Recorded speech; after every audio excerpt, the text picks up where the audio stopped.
Hey, how's it going?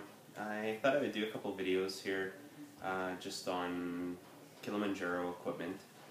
There's about 2 or 3 really good videos on the internet right now that outline the kind of gear that you'll require for a climb. Most of the guide companies are really good with providing lists. Some of them break them down into required gear and then into optional gear.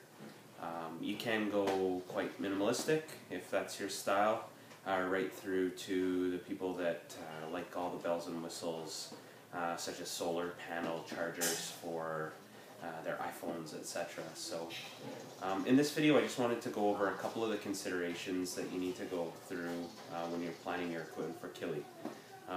So when you look at overall a trip to climb Kili, it can get quite expensive.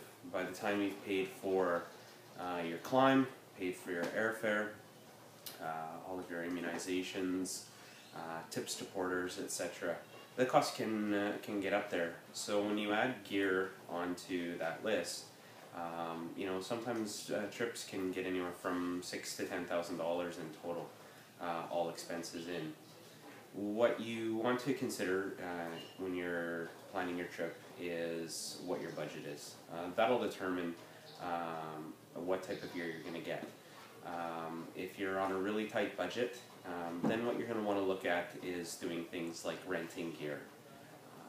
To spend $50 to rent a polar fleece jacket versus paying $100 to $200 to get a new one. You can save some money that way. One of the other considerations that you need to make is the weight. So weight does play into cost because, like everything, the higher quality gear you buy, the more it costs. And when it comes to hiking and expedition gear, quite often the higher quality also weighs less. So when you're looking at Kili, you have 2 weights that you need to consider. You need to consider your duffel bag or your porter weight, which is limited to 15 kilograms or about 30 pounds.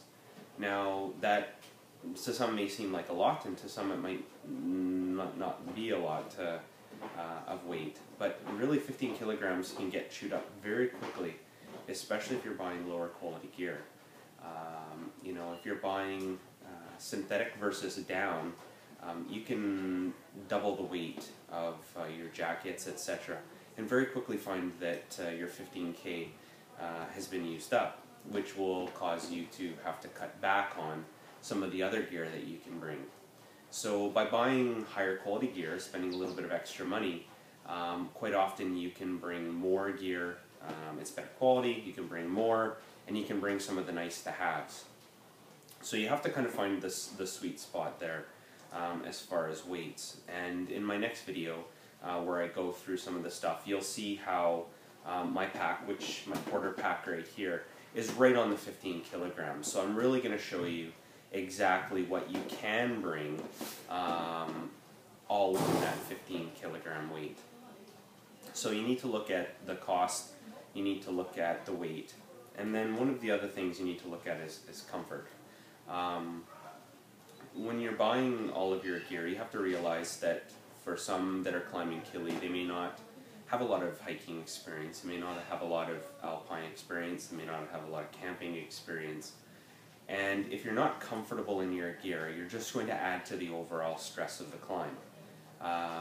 If you're not sleeping well at night because you're cold, you haven't invested properly in a good sleeping bag or thermal underwear, you're going to find that you're not going to be as rested. You add that to some of the altitude effects, and then some strenuous 6, 8, 10 plus days of hiking. Getting a good night's sleep all of a sudden becomes very important, and on the mountain the only factor you can really control when it comes to sleep is the gear that you're sleeping in. So again, comfort is a big one. So again, that's where sometimes it may mean that you may have to spend a little bit of extra money in order to get a more comfortable gear.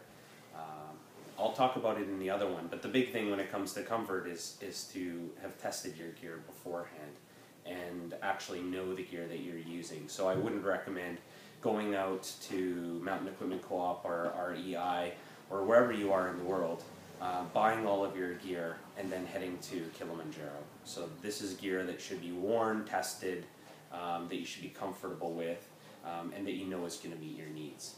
So those are a few of the considerations when it comes to gear. You know, so cost, you're looking at comfort, you're looking at weight, and those three things will kind of determine how much gear you can bring. When you are preparing your gear, what I recommend is that you take and you weigh your gear. Most people will have a checklist of the gear that they're required. Take that checklist and then take your gear that you have and just weigh it. Use a regular travel scale or some other scale and throw your weights next to it. What you may find is that when you take your required gear and you take the gear that you potentially have at home or gear that you're researching to purchase, all of a sudden you may have 20k G of gear. You may find that you're going to have to either make some sacrifices in your gear or you're going to have to invest. So take your gear, weigh it, put it on a spreadsheet, put the cost beside it, do a bit of a budget, and find that sweet spot amongst all of the different factors. I think that's probably it about for this introductory video. Again, my next video I'm going to go through the gear that I'll be taking to Kili. And the gear that I'm taking to Kili is kind of distilled down from obviously my outfitter's required gear. And then I've gone through the internet, looked at probably 15-20 different lists, both from outfitters as well as people that have climbed the mountain once, people that have climbed it frequently, and then the minimalistic right through. And I've distilled down my list based on my budget and my weights and comfort and my experience, the gear that I already had, gear that I've used. And so that's what I'll be showing you for the gear that I'll be taking.